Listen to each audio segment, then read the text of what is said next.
What's good, everyone? I wanted to make a video today because I got a couple questions from some of my guys regarding recruitment and the recruitment process. So the information I'm showing you guys today is from people who I know that have been recruited, the process when I was going through it, and a lot of the guys that I've trained and coached having experience and kind of just relaying the things that they've done, steps they've taken, and, you know, things that I've found in the world that have success. So the first step, right, is to make a highlight and have some content. You want to be able to provide something to these coaches that are looking for players to show who you are, what kind of player you are, and what you provide to them. So making a highlight tape, whether you're a freshman, it doesn't really matter. Just make a highlight tape, have your content, have your best work ready to go at any time. Put that in your bios, and that's the first step, all right? The next thing I would do is have a reference from a coach. If I've coached you, you know that you can always hit me up. I'm always going to be able to be willing to put in a good word for you guys. Um, you know who you are, and a lot of us, we've already talked about this, but that's something that if you have a coach you're close with, hit them up. Just be like, hey, can I put your contact information through to some coaches? Just have that ready as well. Once you have these two things, you want to create a template message that you can just blast out.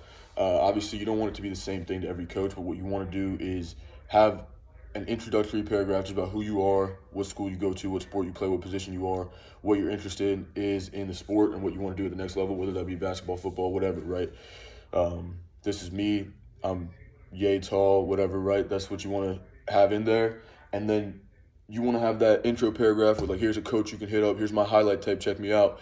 You also want to have a short version of a highlight tape in there so that they don't have to go through your huddle and sit through ads, that you can just attach to the email or the Twitter DM, but also include your huddle link. If you're past a senior, make sure you mention that you're a full qualifier. That just means that you have the right classes and everything, but make sure that you have that in the email. That's something that it'll help coaches just be this one more checklist, right? Um, so once you have the template message, make sure you're reaching out. Use that template message to get to your Twitter, hit up your connections, send this all over the place, emails. Do your research, right? Research on schools that you think are safeties, things that you can do, and then the schools you want to go to, hit them all up via email, Twitter. Twitter's a big one for coaches. But get that email out. Make sure that you're just introducing yourself to coaches and that there's a paragraph about why you want to go to that school specifically, along with your template, with your highlight and your reference, all right?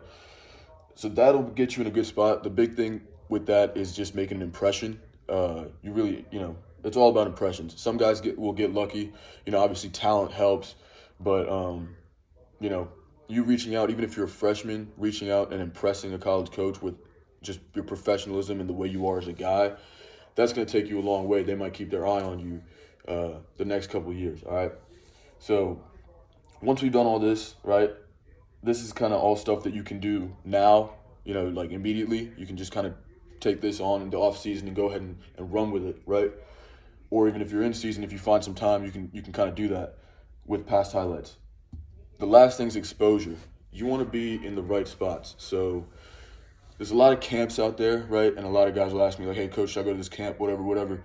And the answer is it depends on the camp. Some of them, not every camp is worth your time. Some of these camps are just literally skills clinics, and there's not going to be any college coaches there, and it's not really worth it. You got to do your research, talk to people who've been to the camp before, look it up, talk to the camp director, be like, hey, what schools are coming, what coaches are coming. Make sure it's worth your time, because if you're going to drive out to a different state and spend a couple $100, it's got to be worth your time. There's plenty of scams out there. You know what I mean? Anybody will take your money, and there's plenty of waste of times. You got to make sure you're doing your research and know what you're getting into before you do it. And also, a big thing is, if you're really serious about sports, and academics is huge, but if you're really, really serious about sports, make sure the teams you're playing for, whether that be AAU or your high school teams, those situations are best for you, okay? So if you're getting recruited over consistently, and if you're in a spot where, there's a guy who's in your same year, he might be getting the coach thinks he's a better fit for the system, you might need to think about putting yourself in a better situation. That's something that will directly affect your ability to get to step one. Because if we can't get on the court and get highlights or get on the field and get a tape going, then, we're just out of luck. So these are the big things that I think you guys need to think about, especially at the high school level. Obviously hit me up directly if you have any questions or anything like that, but just wanted to get this resource out to y'all.